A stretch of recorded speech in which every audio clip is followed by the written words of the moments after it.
Today we're going to be making homemade cured bacon. We're going to be using a dry cure, which is going to also include maple syrup and also bourbon.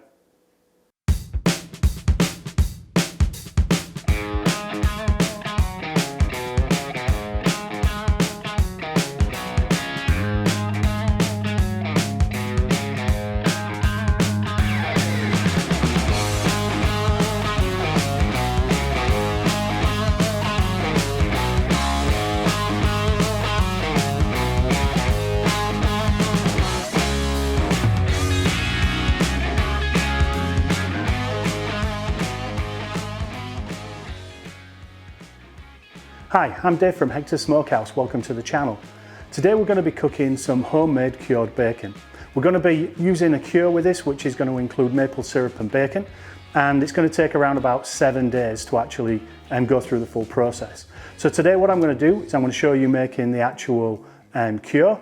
We're going to put it into the bag and vacuum seal, and then we're going to place it into the refrigerator. It's going to stay in the refrigerator for about a week. Every day we'll turn it over, and then by the end of the week we'll take it out, wash it down, and then put it into a smoker. Once it gets the temperature in the smoker, we'll take it out, and then it'll be ready to actually slice and turn into bacon. So I hope you enjoy the video. If you do, please give it a big thumbs up, and please subscribe to the channel. So first of all, we're going to trim the ends of the pork belly just to square them up so it's nice and easy to use for slicing when we're actually got the bacon. It's not going to go to waste. You can easily mince this up or put it into a burger mix or something like that. So just going to trim the ends off. And when you get the pork belly, it's really important to try and get pork belly with as least fat in as possible. Try and get as much meat in as you can. You can see here there's a reasonable amount of meat in the actual pork belly. So try to go for that rather than something with just all fat. The actual cure starts off with 1/4 teaspoon of Prague powder. And then into there we're putting in 1/2 cup of brown sugar, and then also 1/2 cup of kosher salt in this case. And then we're going to mix it together and make sure that all the dry ingredients first of all are thoroughly mixed, and we're going to make sure they're broken down and so you've got no clumps in there.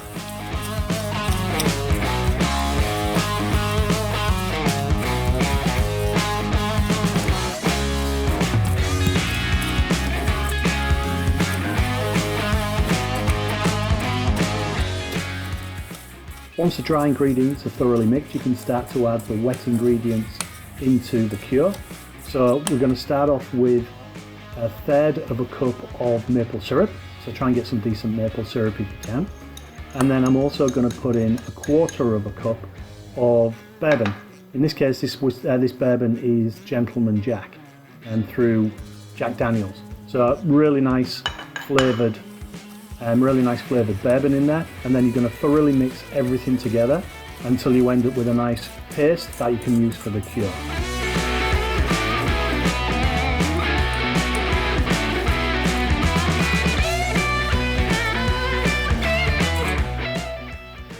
Once mixed, apply the cure to the outside of the pork belly. Try to get it all over the pork belly. It's not really important because it's going to actually go into the bag and into the vacuum. So try and get it as best as you can on one side, and then what we're going to do is fold it, put it into a vacuum bag and put it under a loose vacuum. So try and get some of it actually onto the surface, spread it as best as you can, but don't worry because it's going to be a 7-day cure and you're going to be turning in the refrigerator daily. So get it on as best as you can, but don't worry too much. So then you're going to get your vacuum bag, and the vacuum bag obviously needs to be big enough. This was a 15-inch vacuum bag from Cabela's. And just got to get a hold of the actual pork belly, put it into the bag itself, and then you're going to spread the rest of the cure onto the other side. But again, don't worry about it because you're going to be putting it into the fridge and turning it every day, and that cure will get around all of the meat. So flip over the pork belly and then just put the rest of the cure onto the other side and try to spread it around with your hands. And as I say, it doesn't really matter too much if you don't cover it properly, because once it starts to draw the moisture out of the pork belly itself, it'll create more fluid in there, which should cover the meat a lot more to drag out even more of the moisture.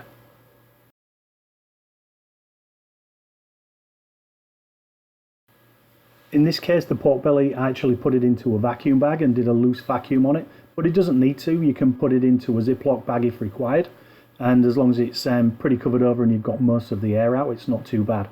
I just did a loose vacuum as the fluid started to draw out, and then put the seal on and sealed it in there. But it doesn't matter, you can easily use a Ziploc bag. I then put the vacuum bag onto an aluminium pan and put this into the fridge for a week. Every day I turned it over and give it a rub around just to make sure the cure covered everything. So we're going to put it in for a week and we'll have a look what it looks like after a week of curing.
One week later, we're ready to actually see what the pork belly looks like, the bacon looks like. So we're just going to trim the corner off, empty all of that fluid and let it pour out because we don't need it anymore.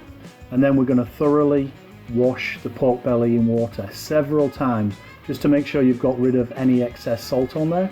You don't want a lot of salt because you're going to end up with incredibly salty bacon. So give it a thorough wash, rub into it, do it at least 3 or 4 times and make sure you get all of the excess salt off the pork belly.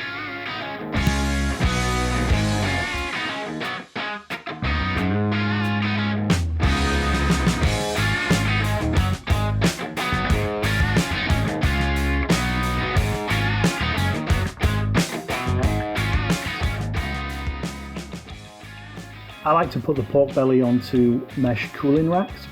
That way you're keeping it off the actual grill itself and picking up any of those black pieces that are necessarily on there. So I'm just normally going to pat it dry, but it's a lot easier to transport as well if you've got it on one of these wire meshes. Put in your temperature probe so you can measure the temperature. I'm aiming at this being coming out of the pit at around about 155 degrees F. I tried to pick a smoking wood with a mild flavour. So in this case, to go with the pork, I picked an apple wood. It's really nice and mild, you get that nice smoke flavour, but it's not overpowering, and it complements the bacon really, really well. You can see lots of smoke coming out of the smoker, and it's going to go in there at around about 270 degrees F, and I think this took about 2 hours to get it to temperature. But what you've got to do is keep watching the temperature on your probe, and when it's ready at 155, it's time to pull it out.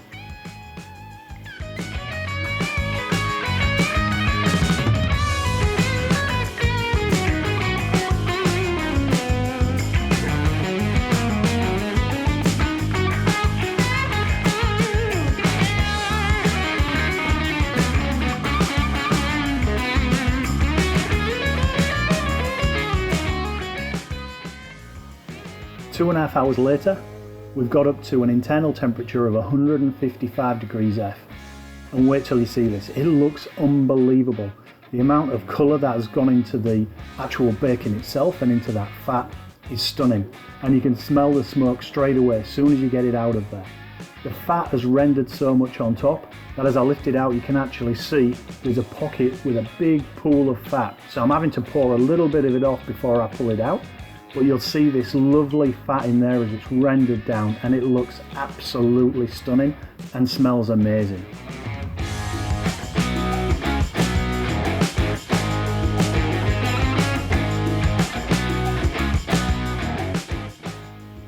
Just look at the colour of that pork belly. Unbelievable.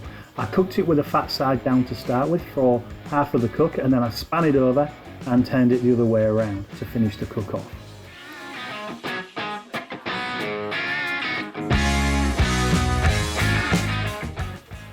Just take a look at how amazing this pork belly bacon looks. Absolutely stunning, and lots of moisture and juice coming off. I decided to cut it by hand, a couple of thick slices to start with. Eventually, when I finished this, I actually sliced it down a little bit and used a deli slicer to make more smaller cuts or thinner cuts. But this bacon was amazing cut by hand and tasted fantastic.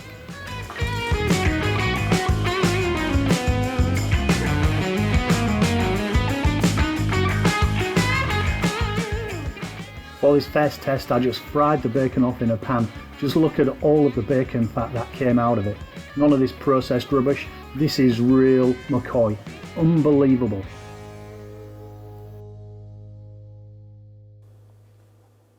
So there you go, the bacon came out really well. The process itself was 7 days actually in the fridge, turned it every day.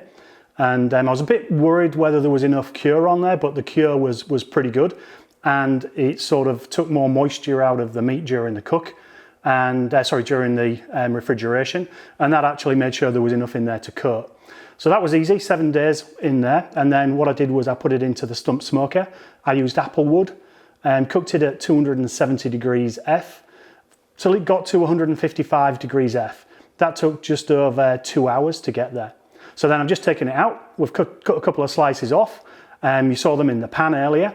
And what I'm doing now is we've had them cooked in the pan, and I'm just going to sort of try a little bit of this. I must admit, I've already tried a little piece already, and it was amazing. Oh wow. This has cooled down. Slices were reasonably thick. And so on the outside, you've got that little bit of char, that little bit of burn. And then in the middle, it's really soft. So you're getting that crunchy, soft sort of feel. So it's like very good crispy bacon. You can definitely get a taste of sweetness on the back of there from the maple syrup.